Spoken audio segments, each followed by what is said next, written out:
11 এপিসোডের শুরুতেই আমরা দেখতে পাই সেওন তাদের অতীতে চলে যায় 3 বছর আগে। এখানে হিজুকে যখন সে তার বাসাতে প্রথম নিয়ে এসেছিল তখন সে হিজু এবং তার রুম আলাদা করে দেয় এবং রাত্রে সে হিজুকে টেক্সট করে, ওই রুম আজ থেকে তোমার, ওই রুমে আজ থেকে আমি যাব না, আমি তোমার পাশের রুমে আছি আর আমার ওপর তুমি কোনো এক্সপেকটেশন রেখো না। পরের দিন সকালে হিজু সেওনের জন্য অনেক রান্না করেছিল। সেদিন সেওন হিজুকে বলেছিল তোমার এসব করার কোনো দরকার নেই আর আমার জন্য রাত্রে ওয়েট করারও কোনো দরকার নেই, আমার বাসায় আসার টাইম টেবিল কখনোই ঠিক থাকে না। কিন্তু আমরা সেওনকে দেখতে পাই সে যখন তার বাসা থেকে বের হয় তখন সে মনে মনে বলে, হিজু আমি তোমাকে বলতে চেয়েছিলাম যে তুমি আমার বাসাতে আসার পরে আমার অনেক বেশি ভালো লাগছে, কিন্তু সে এটা তার মনের মাঝেই রাখে এবং সে অফিসে চলে যায়। আমাদেরকে বর্তমান অবস্থানে দেখানো হয় যেখানে আমরা দেখতে পাই সেওন চলে যায় হিজুর সেই অ্যাক্সিডেন্ট স্পটে। হিজু এবং সেই লোকের কোনো হদিস পাওয়া যায়নি, গাড়িটা এই খাদের ভিতরে পড়ে গিয়েছে।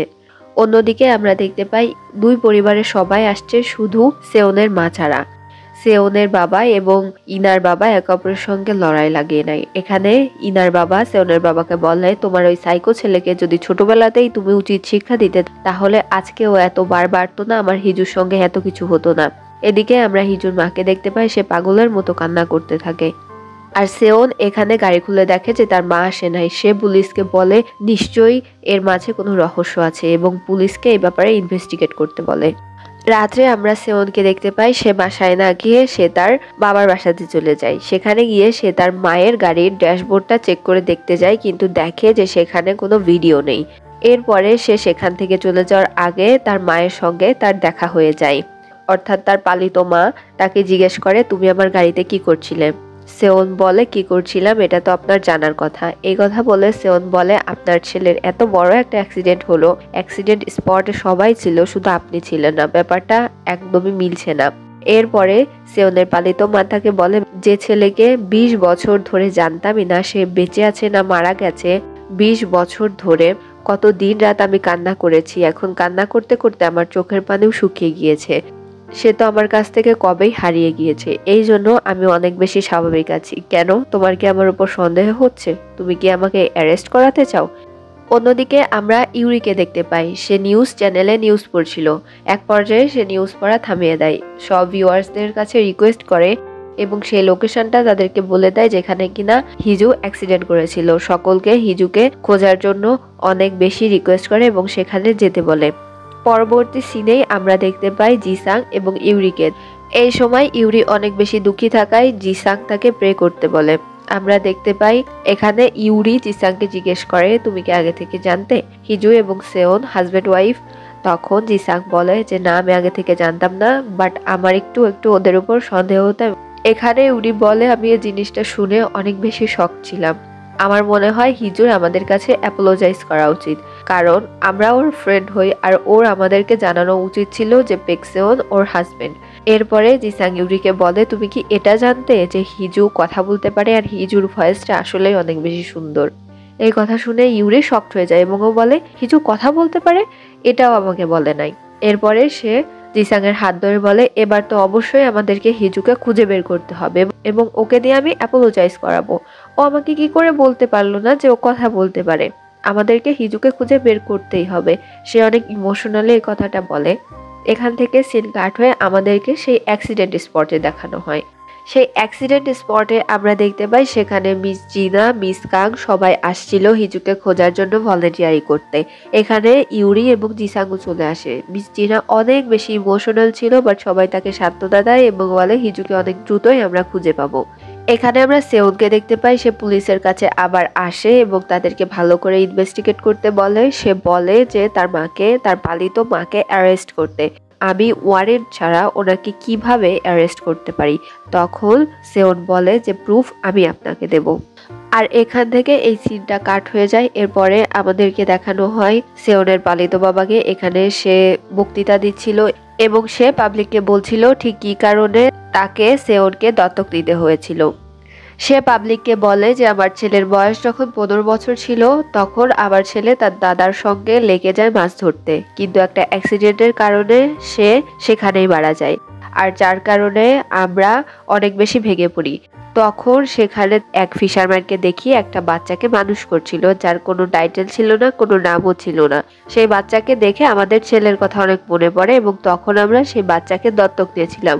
তাকেই আপনারা বর্তমানে সেউদ হিসাবে চেনেন। এরপরে আমরা দেখতে পাই এখানে সেই জিন নামে সাংবাদিক বলে যে আমার কিছু কোশ্চেন আছে। এই সময় সে বলে তুমি তোমার কোশ্চেন ফিল ফ্রি ভাবে করতে পারো।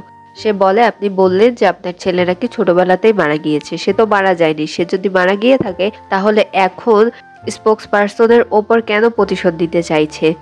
তখন সেওনের পালিত বাবা বলে যে এরকম কিছুই না, এগুলো সব রিউমার্স, আমার ছেলে তো ছোটবেলাতেই মারা গিয়েছে। এই সাংবাদিক বলে আমার কাছে তো প্রমাণ আছে। এই বলে সে তখন পার্কের দেওয়া স্বীকারোক্তি সবার সামনে চালিয়ে দেয়। এখান থেকে আমাদেরকে পার্কের স্বীকারোক্তি দেখানো হয় এবং কি কি ঘটেছিল সেগুলো পার্ক এখানে বলছিল। সে বলে যে একদিন আমাদের অফিসে এই সাইকো সেওন আসছিল এবং সে সেওনকে হুমকি ধামকি দিচ্ছিল। পার্ক তখন বলে যে আমি তাকে ভেবেছিলাম হয়তো তার সঙ্গেও এরকম ইনসিডেন্ট হয়েছে। এরপরে সে সেই লোকটাকে শেয়ার হওয়ার জন্য বলে যে সেই ভিকটিম স্পটে তুমি কি যেতে পারবে যেখানে কিনা এইসব দুর্ঘটনাগুলোকে ঘটতো, এবং সে ওই লোকটার পিছু করে দেখতে পায় যে সেই বাংলোতে যায় এবং পার্ক কনফার্ম হয়ে যায় যে তার সঙ্গেও এরকম কোনো ঘটনা ঘটেছে হয়তো। পার্ক যখন তার নাম্বারে মেসেজ করে যে তার সঙ্গে কি হয়েছিল, তখন সেই সাইকো পার্ক সেওন তাকে জানিয়েছিল যে সে ছোটবেলাতে সাইকো সেওনের একটা অপকর্ম দেখে ফেলেছিল, আর এই জিনিসটা পেক ফ্যামিলি জানতে পেরে তাকে দুনিয়া থেকে সরিয়ে দেওয়ার চেষ্টা করে এবং বড় হয়ে ফিরে এসছে তার প্রতিশোধ নেওয়ার জন্য, তার জীবন থেকে এতগুলো বছর পেক ফ্যামিলি নষ্ট করার জন্য। এই কথাগুলো যখন সবার সামনে চালিয়ে দিতে থাকে তখন এই কথাগুলো শুনে সেওনের পালিত বাবা তার বডিগার্ডদেরকে বলে ফোনটাকে সিজ করে নিতে।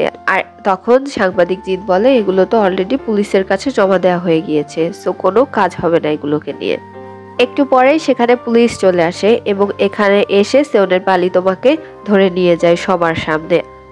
এর পরের সিনে আমাদেরকে হিজুর মাকে দেখানো হয়। সে তার রুমে বসে কান্না করছিল এবং এখানে হিজুর মা নিজেকেই নিজে বলে আমি সবসময় তোমার ভালোই চেয়েছি, জানি না কখন নিজের অজান্তে আমি তোমাকে এত কষ্ট দিয়ে ফেলেছি, কিন্তু আমি চাইতাম যে আমার মেয়েটা সুখে থাক, শান্তিতে থাক। আমি যে হার্ড সময়গুলো নিজের জীবনে পার করেছি সেগুলো যাতে কখনো তোমাকে ছুতে না পারে, আমি শুধু এটুকুই চাইতাম। এই কথা বলে হিজু হিজু বলে সে কান্না করতে থাকে। এরপর আমরা ইনাকে দেখতে পাই। সেই জিনিসটা দেখে তার বাবার কাছে চলে যায় এবং সে তার বাবাকে বলে এখনো তুমি চুপ থাকবে। এই কথা বলতে বলতে তখন সেখানে হিজুর মা চলে আসে এবং এই নিউজটা তার হাজবেন্ডকে দেখায় যে সেওনের পালিত মাকে তো পুলিশে অলরেডি ধরে নিয়ে গিয়েছে। এর পরবর্তী সিনে আমরা সেওনের পালিত মাকে দেখতে পাই। সে এখানে পুলিশকে বলে আপনারা যে আমাকে এখানে যে মার্ডার কেসে নিয়ে এসেছেন তার কি কোনো এভিডেন্স আপনাদের কাছে আছে? এই সময় পুলিশ বলে আপনার কি মনে হচ্ছে আমরা হিজুর কেসের জন্য আপনাকে এখানে ধরে নিয়ে আসছি? এরপরে সে একটা ভিডিও চালিয়ে দেয় এবং এই ভিডিওটা দেখে এই মহিলা অনেক বেশি শকড হয়ে যায়। আমরা দেখতে পাই এরপরে সে পুলিশটা পেক্সলকে ভেতরে ডাকে। সেও যখন ভেতরে আসে তখন আমাদেরকে অতীতের কাহিনী দেখানো হয়। সেওরের দাদু যখন অসুস্থ ছিল তখন তার ডটার ইন ল তার কাছে যায় এবং গিয়ে বলে এখন জীবনের অন্তিম সময়ে এসে আপনার কি একটু অনুতপ্ত বোধ হচ্ছে না? তখন এই লোকটা তার বৌমাকে বলেছিল বৌমা আমি তোমার সঙ্গে অনেক বেশি অন্যায় করেছি, কিন্তু যদি তুমি মনে করো যে তোমার ছেলেকে উচিত শিক্ষা দেওয়ার জন্য আমাকে তোমার কাছে মাপ চাইতে হবে তাহলে সেটা কখনোই হবে না। সেওনের পালিত মা তার শ্বশুরকে বলেছিল প্রথমত আপনি আমার ছেলেকে এই দুনিয়া থেকে সরিয়ে দিয়েছেন, দ্বিতীয়ত আপনি একটা বাচ্চাকে এনে আমার কোলে দিয়ে বললেন যে তাকে সেওনের মতো আদর যত্নে বড় করতে, কিন্তু আমি জানতে পারলাম সেটা আসলে আপনারই বায়োলজিক্যাল ছেলে, মানে সেওনের দাদুই হচ্ছে পালিত সেওনের দাদুই হচ্ছে সেওনের বাবা। যাই হোক আমি আপনার কাছে ক্ষমা চাচ্ছি। এই কথা বলে সে তার মাথার নিচে থেকে বালিশটা সরিয়ে দিয়ে তার মুখের উপর চাপা দিয়ে সেখানেই তাকে শেষ করে দেয়। সেওন বলে যে দাদুর হাতে যে আংটিটা ছিল সেই আংটিটাতে আসলে ক্যামেরা লাগানো ছিল, সেটাতেই এত কিছু রেকর্ড হয়ে গিয়েছে। এরপরে সে বলে হিজু কোথায়? সেওনের মা বলে আমি জানি না হিজু কোথায়। এই কথা বলে সে আবার সেওদকে বলে তোমার কি মনে হয় যে হিজুকে যদি আমি কবজা করি তাহলে তাকে এখনো বাঁচিয়ে রেখেছি? এটা তো তোমার ভুল ধারণা। তখন সেওদ তার মায়ের দিকে এগিয়ে যায় এবং বলে হ্যাঁ তুমি বাঁচিয়ে রাখবে আমার জন্য। তখন সেওনের মা তার দিকে তাকিয়ে বলে, তোমার জন্য বাঁচিয়ে রাখবো, কিন্তু কেন? এখান থেকে সিন কাট হয়ে আমাদেরকে হিজুদের অ্যাক্সিডেন্ট স্পটে দেখানো হয়। সেখানে পুলিশ পৌঁছানোর আগে চলে গিয়েছিল মিস্টার বিন এবং সে গিয়ে সেই সাইকোটাকে সরিয়ে আনে। সাইকো সেওনের মাকে ফোন দিয়ে জিজ্ঞেস করে যে হিজুকে এখন কি করব। তখন সে কি বলে ওটা আমাদেরকে শোনানো হয় না। এরপরে সেই পুলিশরা সেওনের পালিত মায়ের ফোনে একটা ভিডিও পায় যেটা কিনা হিজুর ভিডিও ছিল এবং সে দৌড়ে এসে সেওনকে এই খবরটা দেয় আর সেওন পুলিশদের সঙ্গে বের হয়ে যায়। আমরা এই ভিডিওতে দেখতে পাই সেওনের পালিত মা হিজুর কাছে আসে এবং জিজ্ঞেস করে যে তুমি খাবার খাচ্ছ না কেন, তোমার কি এখন নিজের জীবনটাকে শেষ করে দেওয়ার ইচ্ছা? আমি তো তোমাকে এখানে এনেছি বাঁচিয়ে রাখার জন্য। তখন হিজু তার শাশুড়িকে বলে, আপনি আমাকে এখানে এনেছেন বাঁচিয়ে রাখার জন্য, কিন্তু নিজের স্বার্থের জন্য আমাকে এখানে আটকে রেখে জীবিত রাখবেন। এভাবে করতে করতে এক একটা বছর পার হয়ে যাবে। এরপরে সেওন 1 বছর, 2 বছর, 5 বছর, 10 বছর আমাকে খুঁজতে খুঁজতে টায়ার্ড হয়ে আমাকে খোঁজা বন্ধ করে দেবে। 20 বছর পর একদিন হুট করে আপনি আমাকে সেওনের কাছে নিয়ে যাবেন। তখন সেওনের বুকের ভেতর যে কষ্টটা বাসা বাঁধবে রিগ্রেটের, সেটা সে কখনোই ভুলতে পারবে না। আর আপনি এই কষ্ট দেওয়ার জন্যই আমাকে এখানে আটকে রেখেছেন এবং আমাকে এখানে জীবিত রাখতে চান। এরপরে হিজুর শাশুড়ি বলে, তুমি তো অনেক বেশি বুঝতে পেরে গিয়েছো। এদিকে আমাদেরকে ফ্ল্যাশব্যাকের আর একটা কাহিনী দেখানো হয়। সেওনের পালিত মা আগেই মিস্টার মিনকে বলে দিয়েছিল, যদি আমার কিছু হয়ে যায় তাহলে তুমি আমৃত্যু আমার ছেলের দেখাশোনা করবে এবং হিজুকে শেষ করে দেবে। আমরা এদিকে মিস্টার মিনকে দেখতে পাই, সে এগিয়ে যেতে থাকে হিজুর রুমের দিকে। হিজুর রুমে প্রবেশ করে সে হিজুর কাছে গিয়ে বলে, হিজু তুমি ওঠো এবং যত তাড়াতাড়ি পারো এখান থেকে বের হয়ে পালিয়ে যাওয়ার চেষ্টা করো। অন্যদিকে আমরা সেওনকে দেখতে পাই, সে পুলিশদেরকে নিয়ে অনেক দ্রুত আসতে থাকে এবং মনে মনে বলে, হিজু একটু হোল্ড করো, আমি চলে এসেছি তোমার কাছে। হিজুকে আমরা দেখতে পাই সে রাস্তা দিয়ে যখন যাচ্ছিল তখন সে নিজে মনে মনে বলছিল, আমি মৃত্যুকে ভয় পাই না, আমি শুধু ভয় পাচ্ছিলাম তোমাকে না দেখে এই দুনিয়া থেকে চলে যাওয়ার জন্য। সেওন এই কথা বলে সে এগিয়ে যেতে থাকে। মিস্টার মিনকে আমরা দেখতে পাই সে সেই সাইকোর ডোরের কাছে যায় এবং সেখানে গিয়ে সেই ডোরটাকে লক করে দেয়, কিন্তু পেছন থেকে চলে আসে মিস্টার পেক, মানে সেওনের পালিত বাবা। সে এসে বন্দুক ঠেকিয়ে মিস্টার মিনকে বলে দরজাটাকে খুলে দিতে, সে এই খেলার শেষ দেখতে চায়।